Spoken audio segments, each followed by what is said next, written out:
Ever wonder what you would do if you suddenly received a large sum of money? It's a question that can make your mind race, isn't it? We all dream of having a little extra cash in our pockets, but when it comes down to it, how would you handle that money? You see, money management isn't just about counting coins and bills. It's about making smart decisions, and those decisions can be a bit tricky, especially for you teenagers out there. It's a world filled with temptations, from the latest smartphone to that cool pair of sneakers. But it's also a world of opportunities like saving for your first car or even your college tuition. And that's where financial education steps in. It's about understanding the value of money, knowing when to spend and when to save. So, are you ready to test your financial savvy? Today, join us as we delve into the world of money decisions with our Spend or Save challenge. Imagine you just found a $100 bill on the sidewalk. What would you do? So, let's dive into this unexpected windfall and consider the various possibilities.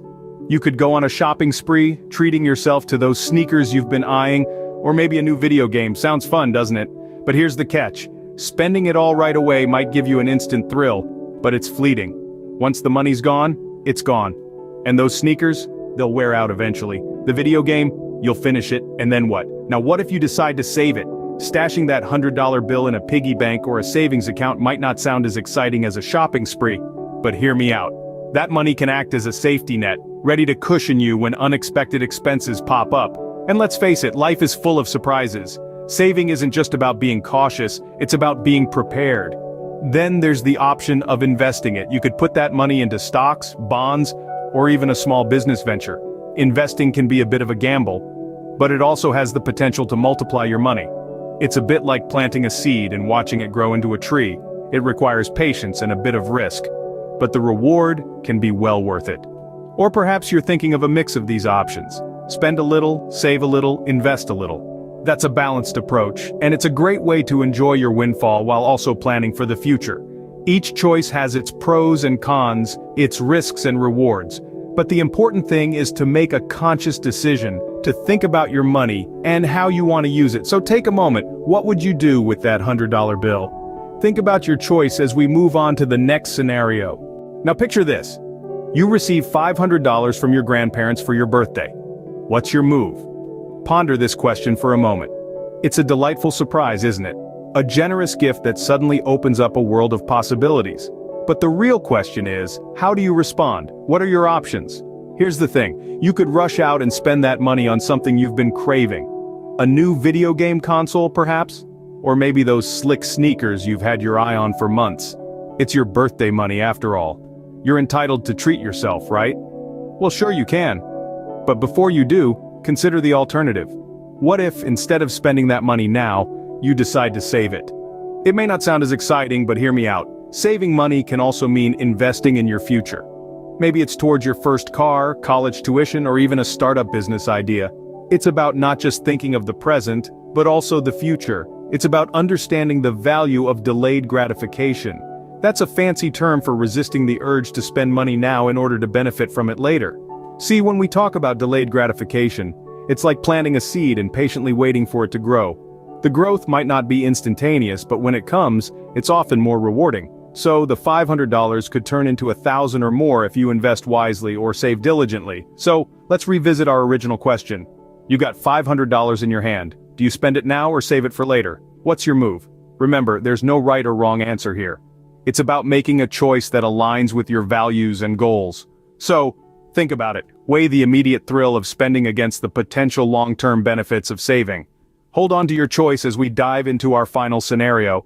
Lastly, imagine you've been working a part-time job and you receive your first paycheck of $1,000. How would you allocate this money? Picture this. You've put in the hours, you've worked hard, and now you're holding that hard-earned cash. It's a thrilling feeling, isn't it? But it also comes with responsibility. This is where the concept of budgeting steps in. Budgeting, in a nutshell, is about planning your spending. It's about knowing where each dollar is headed before it leaves your hand. It's about making thoughtful decisions on how to distribute your money to best serve your needs and wants. So, let's think about how you can allocate that $1,000. There are several categories to consider. Basic needs such as food and transportation are up first. These are your non-negotiables. Then there's the fun stuff, hobbies, outings with friends, and personal treats. But remember, there's another category that often gets overlooked, especially by us youngsters. That's the savings category. Yes, I know it might sound boring, but hear me out. Saving isn't just about stashing away money for a rainy day. It's about giving your future self a gift. Whether it's for college, for traveling, or even for starting your own business, saving money now can open doors later. So, how much should you save? Well, a common rule of thumb is the 50-30-20 rule. 50% of your income goes to needs, 30% to wants, and 20% to savings. But this isn't set in stone. It all depends on your personal financial goals. Maybe you want to save more for a specific goal, or perhaps you have fewer needs and more wants. That's okay. The key is to have a plan, stick to it, and adjust it as necessary. So what's your plan going to be? How will you divvy up that $1,000 from your part-time job? Remember, there's no right or wrong answer. It all depends on your personal financial goals. So, why do these scenarios matter, you might ask? Well, let's delve into that. Each of these scenarios we've walked through represents real-life situations that you may very well encounter. They're not just hypotheticals or mind games, they're potential realities. And how you handle these situations can have a significant impact on your financial future. When we talk about financial education, we're not just talking about understanding the difference between a checking and a savings account or even how to balance a checkbook. No, it's much more than that. Financial education is about understanding the value of money and recognizing the importance of making informed decisions when it comes to spending or saving. The choices we make as teenagers can set the stage for our financial habits as adults. If we learn to save and budget responsibly from a young age, we're more likely to continue those practices as we grow older. Conversely, if we're reckless with our money during our teenage years, we could potentially establish patterns of poor financial decision-making that are difficult to break. But it's not just about saving for the sake of saving. It's about understanding the power of money and the freedom and security it can provide when managed correctly. It's about being able to stand on your own 2 feet, to support yourself, and to achieve your dreams. It's about being prepared for life's unexpected twists and turns, and being able to handle them with grace and confidence.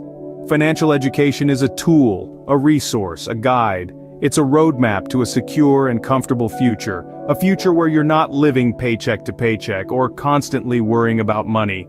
It's a future where you have the financial freedom to live the life you want, to pursue your passions, and to enjoy the fruits of your labor. And that, my friends, is why these scenarios and financial education as a whole matter so much. Remember, the choices you make today can greatly impact your financial future, so spend or save wisely. So, how did you fare in our Spend or Save challenge? It's been quite the ride, hasn't it? We navigated through unexpected windfalls, birthday money, and part-time job paychecks. Each scenario presented its own set of decisions to make and potential consequences to consider. Now we want to hear from you. What decisions did you make? Why did you make them? How do you think they would impact your financial future? Let's get a conversation going in the comments section. This is a safe space for us all to learn, share, and grow together. And let's not forget the crucial role of financial education in our lives. It's about more than just making ends meet. It's about understanding how money works and making it work for us. Thanks for joining us in this challenge. Remember, your financial journey starts now. Until next time, stay financially savvy.